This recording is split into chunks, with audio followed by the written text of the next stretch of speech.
Good morning, Mr. Miller. I was wondering if I could have a sick leave today. I apologize for the short notice, but I'm currently experiencing a high fever of 103 degrees Fahrenheit. I have tried to get out of bed, but I am too weak and dizzy. I seriously don't want to come to work and risk spreading my illness to others. I've already contacted my doctor and they've advised me to stay at home and rest. Hazel, I'm concerned that you're not taking the upcoming meeting with our key business partners seriously. This is a critical meeting, and your absence would be a major setback. Yes, I'm very well aware of that, Mr. Miller. But my body just simply refuses to do as I want. No, but you and Mr. Jones from our parent company, Evergreen Corp, will be discussing a new project that involves building $1 million hospital for the elderly. This project will be a significant contribution to our company's reputation on the market, and I believe your presence is essential to its success. Therefore, I will not allow you to be absent from your work today. Mr. Miller, I understand that you are concerned about my upcoming meeting with Mr. Jones, but I am afraid that I am not physically able to attend. I am completely exhausted, and I cannot even lift my fingers. I'm worried that if I force myself to go to work, I will only make myself worse and I will not be able to contribute to the meeting effectively. On that account, I truly need a sick leave for today so I can rest and recover. Look, I don't care what your excuses are. You know very well that you're having an important meeting today, aren't you? I informed you about it 2 weeks in advance. So why don't you be a little less selfish and show up at work today for the sake of our company? If you want to ask for a day off, at least tell me 1 week earlier. You've been working for this company for at least 5 years, yet you still haven't got a good grasp of the company's rules and regulations? Mr. Miller, I know the company's rules like the back of my hand. But how can I predict when I'm about to be sick? That's impossible. So can you please somehow find another person to replace me for the meeting today? Caleb, maybe? Caleb? What are you talking about? He's enjoying a 1-week vacation with his family. Why would I want to disturb him? He has worked tirelessly and has made significant contributions to our company's success. He deserves to have some days off as a reward for his hard work. What? You agree to let him have 1 week off, but you don't even allow me to be absent for work for just 1 day? What kind of treatment is that? Is this the kind of attitude that you should adopt when talking to your boss? I apologize for my earlier outburst, Mr. Miller. I didn't mean it. I just feel like I'm being treated a little unfairly compared to Caleb as we both work as project coordinators, that's all. Honestly, I've been devoting my time and effort to the company just as much as Caleb has. I think it's not too much to ask for a day off from work once in a while. I know it's on short notice, but being sick is something that's difficult to control. Oh, you think that's unfair? Well, welcome to the real world where nothing is fair. You have a responsibility to your job, and you can't just simply shirk that responsibility by suddenly saying that you're sick. You know, if you feel like you're not up for the task, you could always just quit. No one is forcing you to stay.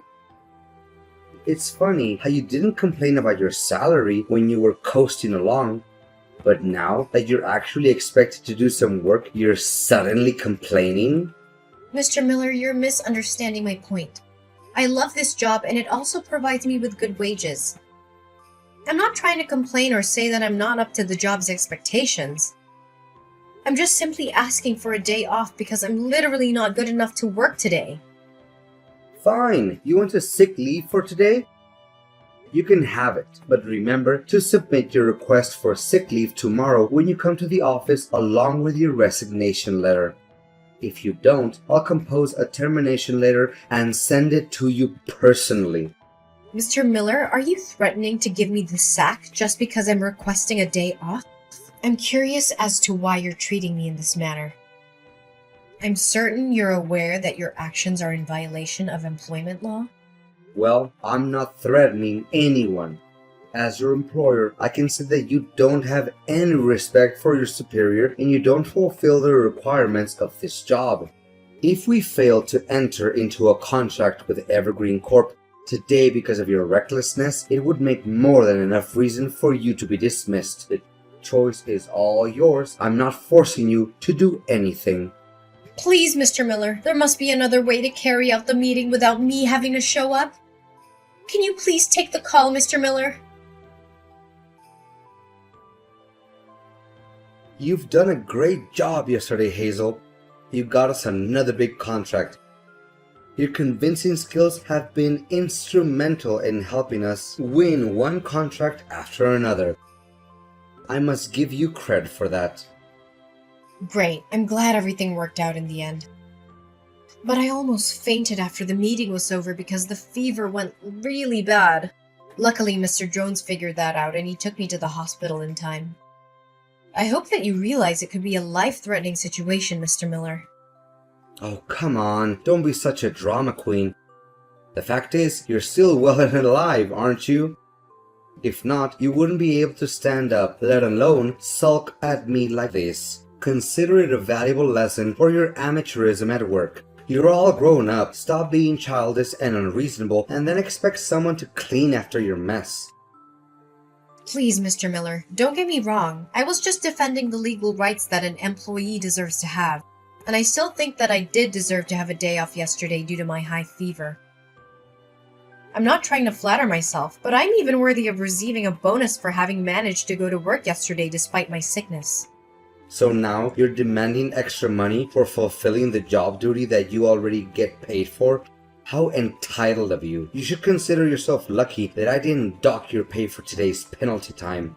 It took you nearly 4 hours to complete a task that should have been done in 2 hours. If I were feeling less merciful, I would have deducted 2 hours worth from your salary. But Mr. Miller, please be mindful of the fact that I ran a fever of almost 103 degrees Fahrenheit yesterday. Nevertheless, you still insisted on me showing up at the workplace today. I mean, I didn't even have time to fully recover from my illness. Oh, please, you're being overdramatic again. Yesterday, you were rushed to the hospital right after the meeting, which means that you had practically the entire daytime yesterday to regain your strength from your meager episode of the vapors. What more do you want, actually? I'm sorry, Mr. Miller, but I don't even have to be a doctor to tell that a 103-degree Fahrenheit fever is a high-grade fever. In fact, I was at my physical limit and I was about to collapse. I'm wondering if there's a way to improve the way I'm being treated, Mr. Miller, especially compared to the benefits that Caleb is receiving. Well, if you're feeling like you're being treated unfairly, I suppose you could always leave. We don't need people who are always complaining. On the other hand, if you would like to stay, I expect to see your face at work tomorrow. But, Mr. Miller... Another thing, I need you to also take on Caleb's workload while he is enjoying his vacation. He won't be able to get his work done on time, so it's important that we pick up the slack. However, please don't use this as an excuse to delay your own deadlines. We need to make sure that everything gets done on time. I beg your pardon, Mr. Miller, but there's no way I'm going to accept covering Caleb's responsibilities on his behalf, because I've learned my lesson from last time. I won't let myself be taken advantage of anymore. I'm going to stand up for myself and my boundaries. Hazel, what are you even talking about? Are you implying that I'm taking advantage of you? You were fully cognizant, T, that your previous statement was a deliberate assault against my person, yet you persisted in making it. Is that the way an employee should be talking with their boss? I don't think so. I think an employee should be respectful and professional even when they disagree with their boss. I'm not saying that I'm not willing to help Caleb again, but I'm not sure if it's worth my time. The last time I helped him, I didn't gain anything from it. In fact, I think it actually hurt my own productivity. And to make matters worse, Caleb even got recognition, praise, and a bonus for what was supposed to be my effort and contribution. Oh, Hazel. I've always seen you as a lazy, complainy employee. But now I'm finding out that you're also incredibly selfish. Well, that's just great. Honestly, why don't you just set aside your selfishness for once and do what I say for the good of the company, huh? Mr. Miller, it's simply not true what you just said. It's not like you're doing anything productive anyway. You're just sitting around complaining about how hard you have it. Well, guess what? Life is hard. And if you want to get ahead, you need to be willing to put in the work. So stop being so selfish and start thinking about the company. If you don't, you're going to find yourself out on your ear. Mr. Miller, I seriously don't have any clue what you're talking about. I don't claim myself the most hardworking employee in the company, but I'm proud of my achievements and the contributions I've made to the company's growth. That's why I think it's totally not true when you say that I'm just sitting around and not doing anything productive.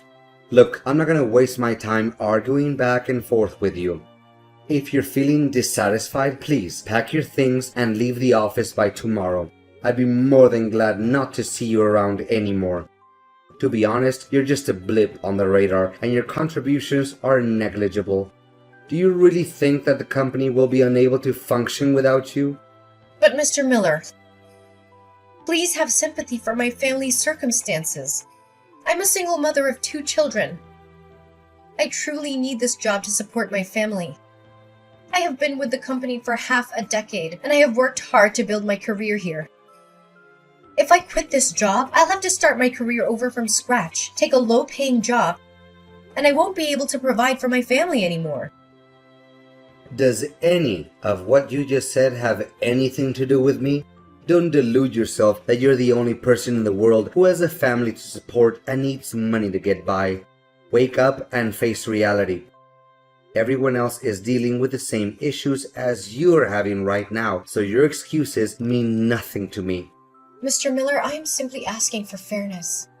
I'm not asking for special treatment, but I am asking for the same treatment that everyone else receives. I believe that this is a fair request, and I hope that you'll consider it. Fine, whatever you say. I sometimes find myself wondering who is the superior here, you or me? Hazel, are you there? There's something I need to talk to you about. It's urgent. Yes? What is it, Mr. Miller? I'm happy to help you in any way possible. By the way, Mr. Miller, I wanted to take a moment to thank you for taking my words into consideration and giving me more respect for my rights recently. I appreciate your willingness to listen to my concerns and to make changes that have made my work life more enjoyable. Listen, Hazel, I know it's Sunday and you're not supposed to work today.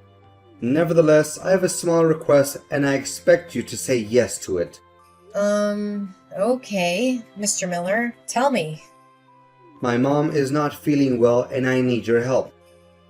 I'm going on a relaxing trip to Switzerland with my family today, but I can't leave my mom alone at the hospital. Could you please rush to the hospital and help me watch over her? We've planned and paid everything for this trip, so we can't just cancel it. Well, I suppose. But why don't you just hire a caretaker? Come on, it's not like my mom is gonna stay at the hospital forever. She'll be staying there only for 1 month, so I don't think it's necessary to hire a caretaker for that. Besides, it also costs a lot of money, and I'm not gonna pay that amount. I know that hiring a private caretaker can be expensive, but I think it would be the best way to ensure your mom gets the care she needs. Besides, I'd appreciate it if you inform me a few days earlier so I have more time to prepare myself. No, I've already made up my mind. In fact, why should I waste my hard-earned money for some stupid caretakers when I already have you, my excellent employee? So, what do you say? If you agree, please go to Golden Years Hospital, room 305. Just provide the hospital staff with my mom's name and date of birth, and they'll show you how to get to my mom's room. But, Mr. Miller, I also need to make time for my personal life. I've been working hard all week, and I even have to work on a side job on Saturdays. Sunday is the only day that I have to relax and spend time with my friends and family. Tell me, what is more important than taking care of a vulnerable elderly woman like my mom? I presume that you also have a mother, correct? You should be able to understand this better than anyone else. Anyways, I'm not asking you to do it, I'm telling you to. Consider it a way to repay me for the kindness I've shown you at work lately. Wait, you said that your mom's gonna be at the hospital for a whole month? But I also have to work and take care of my family, you know. So how will I find time to handle all of my responsibilities, given that I have to work and take care of my family, and now your mom needs care as well? Can you please find someone else to attend to your mom? I don't care how you do it, just get it done. Keep in mind that taking care of my mom and accomplishing your work are now your top priorities. I may not be at the office, but Caleb is keeping an eye on you. So don't even think that you can slack off by doing me a little favor. Mr. Miller, I think what you're asking of me is a little unreasonable. I've told you this a million times, but you still force me to repeat myself for you. Don't interrupt me when I'm not finished talking. Anyways, I also expect you to clean my house once in a while. Caleb is having my house key so you can come to him and ask for it. Another thing, if you have the slightest intention of stealing anything from me, forget about it. I have 24/7 surveillance cameras installed in every corner of my house, so you're not going to get away with anything. Hazel, you did a really good job at taking care of both my mom and my house while I was gone. My mom was so impressed with your care that she even mistook you for a professional caregiver. Can you believe it? Happy to hear you're pleased with what I did. It's the result of me running back and forth between the hospital and your house every day after work to take care of both your mom and your household chores. Honestly, I didn't have enough time to sleep. I can see that my house has been carefully swept and cleaned as well. The floors and countertops are spotless and the furniture looks polished. Well done. I might even consider hiring you as my family's housekeeper, but only if you're willing to work for free. Just kidding, or am I? Nice joke. Oh, I forgot to ask, how's work? Is everything good? Did you fulfill all of the tasks that I assigned you before I went on my vacation? I figured you did because I didn't receive any text from Caleb. You bet I did. To think about it, it feels kind of strange because not once during my entire trip did anyone from the company text or call me about work. Well, I must have been lucky. You know what, Hazel? That was the most satisfying and relaxing vacation I've ever had for a very long time. I'm feeling so refreshed and I can't wait to get back to work tomorrow morning. Well, about that, Mr. Miller, I have something I want to tell you. What is it that's so difficult to tell? Wait, you and other people at the company are gonna throw me a surprise party tomorrow, like you did last time? Well, I really appreciate you guys' thoughts, but you don't have to do it for me. Seriously, I'm just happy to be back at work, and I'd rather just keep things low-key. It's not about that, Mr. Miller. Your employment with the company is being terminated, Mr. Miller. What are you saying? You mean that I'm being fired? That's not even possible. I haven't done anything out of line to get myself in trouble. Wait, did you badmouth me to Mr. Jones? That's the only thing I can think of. You're the only one petty enough to do something like that. I knew I couldn't trust people like you. You're all just a bunch of backstabbers. Well, you're half right.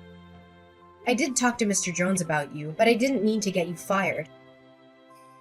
I just told him the truth and nothing but the truth. What truth? You're getting on my nerves.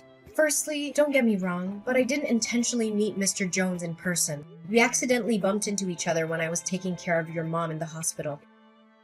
It turns out that Mr. Jones's mother had fallen ill, so he was spending all his time taking care of her. I must admit, the way he took care of her was truly heartwarming. He was so attentive and loving, and it was clear that he cared deeply for her. I'm sure any mother would be lucky to have a son like him. Hey, can you please cut to the chase? I don't have the time or patience for this nonsense. What did you say about me to Mr. Jones behind my back? Well, as I said, nothing but the truth. I told him that you forced me to go to work when I had a high fever, assigned me all of the work that was meant for your favorite employee, Caleb, and even made me take care of your mother in the hospital. You don't know how shocked Mr. Jones was when he learned that the person I was caring for wasn't my own mother, but it was your mother. How dare you badmouth me like that, you witch? You're gonna pay for what you did to me. To be honest, I didn't want to rat you out. But Mr. Jones insisted on knowing what was going on and what other things you had done to me. I had no choice but to tell him everything. Mr. Jones was so angry at the way you treated me that he decided you were no longer fit to be the director of our company. So, that's basically the whole story. No, this can't be happening. You do realize that you just ruined my career and my life, Hazel? You have to take responsibility for what you did. Come and talk to Mr. Jones again. Say that it was just a little misunderstanding between the two of us. That you made up all those lies just to take me down. You know what, Mr. Miller? Or should I call you by your first name? Ryan, right? I did feel sorry for you, and I also thought of helping you clear my name. But alternatively, why should I ever do that? I was simply stating the facts, so I have no reason to feel guilty. You, on the other hand, took advantage of my kindness and made me do all kinds of irrelevant tasks for you without even so much as a thank you. You little... Hazel, my beloved employee, can you please take a moment to calm down and then ask Mr. Jones to reconsider his decision? You already know that my job means everything to me and my family. I told you the same thing last time, Ryan, and what did I get for it from you? A dressing down. Well, this time, you're on your own. I'm not going to keep bailing you out of your messes. Eventually, Mr. Miller, my toxic boss, was fired. I felt a twinge of sympathy for him, but I was also relieved to be free from his reign of terror. Ryan tried to contact me numerous times after he was fired, but I didn't respond to any of his calls or text messages. After all, I didn't make the decision to fire him. Mr. Jones did. Mr. Jones even promoted me to be the developer for the elderly hospital project after being impressed by my skills in taking care of the elderly and my work ethic. That wasn't the only good news for me. Mr. Jones was also appointed as the new director of the company, replacing my old boss, Ryan. I was thrilled with these developments. I knew that I could contribute to the company's success under Mr. Jones's leadership. The world of employment can be a scary place, and dealing with a toxic boss is definitely something I would rather forget. However, it has also taught me valuable lessons, such as knowing my worth, speaking up for myself, fighting for my legal rights, and seeking help from others.